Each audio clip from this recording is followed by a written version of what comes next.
Hi guys! May parcel tayong dumating, so i-unbox natin. So kahapon pa to dumating, pero na kulang i-unbox. So unboxing time! So i-unbox natin guys. Ito ay bigay ni seller sa atin.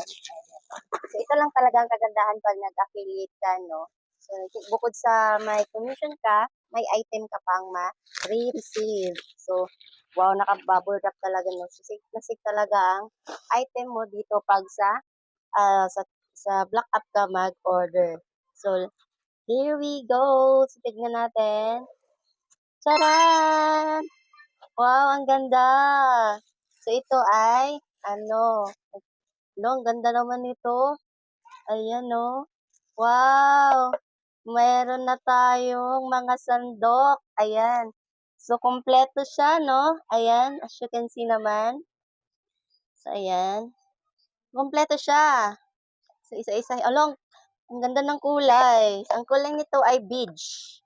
Beige, ayan. Wow, ang ganda, no? Kompleto na siya, oh. Anong tawag nito? Yung, panghalo, ha? Whisk? Ha? Whisk daw, whisk. Pala mo, kayo, ganyan. And then, meron siyang ganito din, no? My goodness, first time kong naka-receive ng ganito. Di ba? Ang ganda. Look the handle. Ayan, wooden po ang kanyang handle. So, gusto nyong isabit, meron siyang pabutas-butas dyan. Pero tingnan naman. And then, meron siya, ayan, pang ganyan. Tawag nito, Clay? Spatula daw to. Ayan. Ang ganda ng handle niya, oh. Kahoy na kahoy. And then, ito. Hindi ko alam pangalan nun. And then, ito. Di ko rin alam pangalan nun. Ito ang alam ko, sandok. Ayan, ang ganda. O, ito, pansabaw. Ayan, malalim din siya. Uy, tingnan nyo, look the, details ng pagkakahoy niya. Ang ganda. Grabe. Ayan, no. So, ilan na yon? Ito pa. And then, mayroon siyang pangsipit. Oh. Stainless, gawa sa stainless ang kanyang pansipit.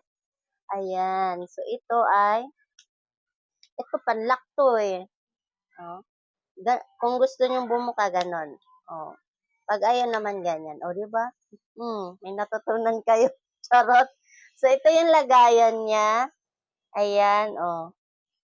May pabutas-butas siya para iwas moldy. Gawa rin sa plastic ang kanyang lagayan. So, ayun, ang ganda, guys. Meron siyang tatak. Ayan. So, ilan to? 1, 2, 3, 4, 5, 6, 7, 8, 9, 10, 11. Wow, 11. So, ayan, guys. Ang ganda. So, kung bet nyo rin, alam nyo na, nandiyan lang sa comment section ang link nito. So, ayan lang, guys, for today's video. Thank you for watching.